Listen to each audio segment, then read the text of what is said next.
자, 마지막으로 다음 주 꼭 챙겨봐야 할 주요 경제 일정 확인합니다. 먼저 6월 3일 월요일입니다. 미국과 중국의 제조업 경기 지표가 예정돼 있습니다.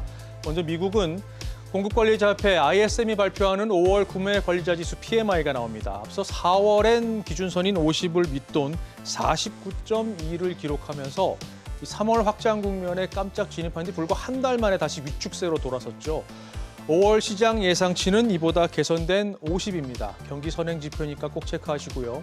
중국은 경제 전문 매체 차이신이 발표하는 제조업 PMI가 나옵니다. 앞서 4월 수치는 51.4로 지난해 2월 이후 가장 높은 수치를 기록하면서 6개월 연속 확장세를 이어갔습니다. 최근 중국 경제는 소비는 부진, 제조업은 뜨겁기 때문에 5월에도 상승세가 이어졌을 것으로 예상은 됩니다. 자, 화요일로 넘어가 볼까요?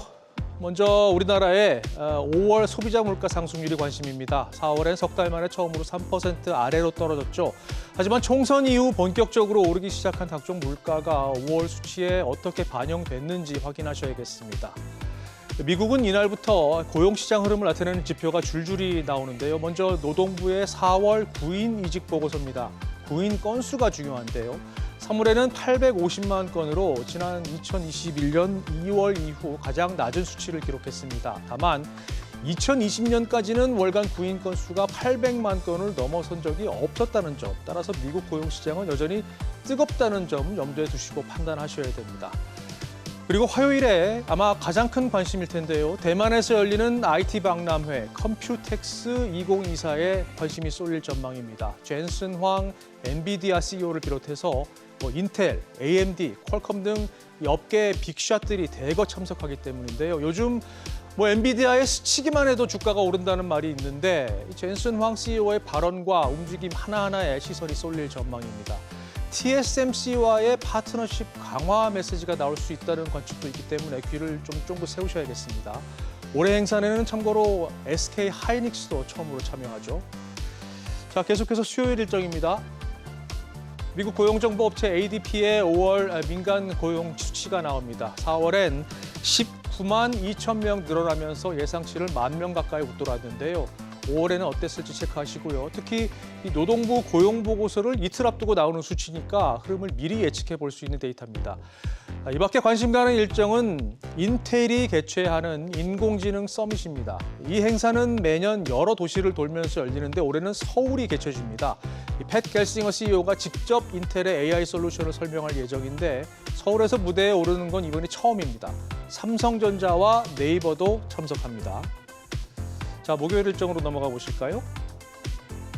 유럽중앙은행 ECB가 통화정책회의를 열고 기준금리를 결정합니다. 앞서 여러 차례 ECB 내부에서 시그널이 나온 만큼 시장은 0.25%포인트 금리 인하를 기대하고 있습니다. 참고로 ECB는 지난 2022년 7월부터 지난해 9월까지 10차례 연속 금리를 올린 뒤에 10월부터 올해 4월까지는 연 4.5%로 5차례 연속 동결했죠. 이번에 내린다면 G7 중앙은행 가운데 첫 피벗이 되는데요. 주요국 가운데 가장 늦게 긴축에 돌입했지만 가장 먼저 정책 방향을 바꿀지 다음 주에 최대 관심사 가운데 하나입니다. 미국 고용지표 릴레이는 목요일에도 이어지는데요. 신규 실업수당 청구 건수 체크하시고요. 우리 금융시장은 이날 현충일 휴장이죠. 마지막으로 금요일 일정 보시겠습니다.